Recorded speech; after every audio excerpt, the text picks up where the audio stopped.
കുറച്ച് വർഷങ്ങൾക്ക് മുമ്പ് നമ്മുടെ മരക്കാറ് റിലീസായിട്ട് അത് ഇതുപോലെ ഭയങ്കര മോശമായിട്ടുള്ള അഭിപ്രായവും ആൾക്കാർക്ക് ഇഷ്ടപ്പെടാതെയൊക്കെ വന്ന സമയത്ത് റിവ്യൂ ഒക്കെ ഒരുപാട് ഇറങ്ങി പൊളിഞ്ഞ് പാളീസായ സമയത്ത് ലാലേട്ടൻ ഒരു ഇൻ്റർവ്യൂവിൽ വന്നിരുന്ന് പറയുണ്ടായി.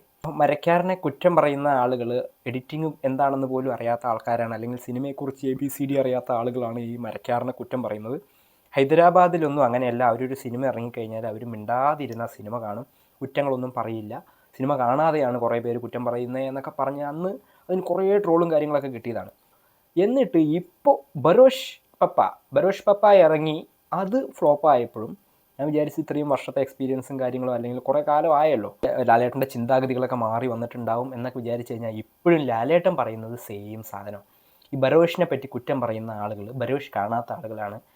ബരോഷ് കണ്ട ആളുകൾക്ക് യാതൊരു പരാതിയുമില്ല, എല്ലാവർക്കും ഇഷ്ടമായി. അത് മാത്രമല്ല 40 വർഷമായിട്ട് ലാലേട്ടനെ സ്നേഹിക്കുന്ന മലയാള സിനിമ അല്ലെങ്കിൽ ഇന്ത്യൻ സിനിമയ്ക്ക് വേണ്ടി ലാലേട്ടൻ തിരിച്ചു കൊടുക്കുന്ന ഒരു സമ്മാനമാണ് ബരോഷ് പപ്പ എന്നൊക്കെയാണ്.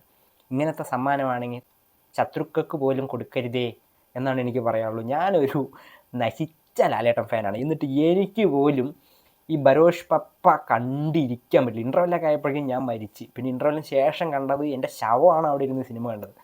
ആ അവസ്ഥയിലാണ് ബറോഷ് പപ്പ എടുത്തു വെച്ചിരിക്കുന്നത്. അപ്പോൾ അങ്ങനെ ഒരു സിനിമ ഇറങ്ങി കണ്ടവർക്ക് ആർക്കും അത് മനസ്സിലായില്ല, ഇഷ്ടപ്പെട്ടില്ല എന്ന് പറയുന്ന സമയത്ത് ഈ അപ്പാപ്പന്മാരുടെ പോലെ സിനിമ പഠിച്ചിട്ട് വിമർശിക്കൂ, ബരോഷ് പപ്പ അങ്ങനെയാണ്, ബരോഷ് പപ്പ ഇങ്ങനെയാണ്, അല്ലെങ്കിൽ അറിയാത്തവരാണ് അഭിപ്രായം പറയുന്നത്. സംഭവം ശരിയാണ്. ലാലേട്ടൻ്റെ സിനിമകൾ വരുമ്പോൾ ഒരു സ്പെസിഫിക് ആയിട്ട് അങ്ങേരെ ആക്രമിച്ച് പരാജയപ്പെടുത്തണം എന്നൊക്കെ പറയുന്ന ആളുകളുണ്ട്. അത് റിയാലിറ്റിയാണ്, ശരി.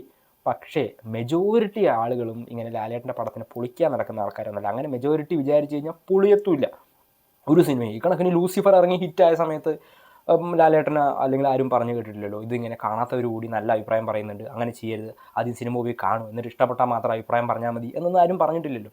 ഈ കുറ്റം പറയുമ്പോൾ അല്ലെങ്കിൽ ഇഷ്ടമായില്ല എന്ന് പറയുന്ന സമയത്ത് ഈ സ്ഥിരം പരിപാടി ഇനി 2025 വർഷത്തിൽ ലാലേട്ടൻ്റെ എല്ലാ സിനിമകളും വ്യത്യസ്തമായിരിക്കും.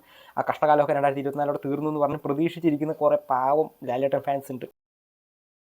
അവർ ഇങ്ങനത്തെ അഭിപ്രായങ്ങൾ പറഞ്ഞിട്ട് ഇങ്ങർക്ക് ഒരു മാറ്റവും ഇല്ല എന്നുള്ള സാധനം മനസ്സിലാക്കി കൊടുത്ത് നിരാശപ്പെടുത്തരുത്. എന്തെങ്കിലുമൊക്കെ ഒരു മാറ്റം വേണ്ട. വെറുതെ ബരേഷ് പപ്പ എന്ന് പറഞ്ഞിട്ട് ലാലേട്ടൻ കഷ്ടപ്പെട്ടിട്ടുണ്ട്. ഏറ്റവും പുതിയ റിപ്പോർട്ട് പ്രകാരം അതിൻ്റെ മാർക്കറ്റിംഗ് ഹെഡായിട്ടുള്ള ഒരു പുള്ളിക്കാരത്തി പറഞ്ഞത് 150 കോടിയോളം രൂപ ബരോഷ് പപ്പയ്ക്ക് വേണ്ടിയിട്ട് ലാലേട്ടൻ്റെ ടീം, അതായത് ആശീർവാദ് ഫിലിംസ് ചിലവാക്കിയിട്ടുണ്ട്. ഭയങ്കരമായിട്ട് കാശിറക്കിയിട്ടുണ്ട്. അത് മാത്രമല്ല ലാലേട്ടൻ ഒരുപാട് കഷ്ടപ്പെട്ടിട്ടുണ്ട്. കാരണം ഈ ഡയറക്ഷനും മറ്റേത് മറിച്ചതൊക്കെ നല്ല പണിയുള്ള കേസാണ്. ലാലേട്ടൻ്റെ പോലെ ഒരാൾ അതൊക്കെ ചെയ്യാന്ന് പറഞ്ഞാൽ നല്ല മെനക്കെടാണ്. അതൊക്കെ മനസ്സിലാക്കും. ലാലേട്ടൻ കഷ്ടപ്പെട്ടിട്ടുണ്ട്, ആൻ്റണി ചേട്ടൻ കഷ്ടപ്പെട്ടിട്ടുണ്ട്, കാശ് കുറേ പോയിട്ടുണ്ട്. അതൊക്കെ ശരിയായിരിക്കാം. പക്ഷേ അൾട്ടിമേറ്റ്ലി ഇത് കാണുന്ന ആളുകൾക്ക് അത് ഇഷ്ടപ്പെട്ടില്ലെങ്കിൽ പിന്നെ എന്ത് പറഞ്ഞിട്ട് എന്താ കാര്യം?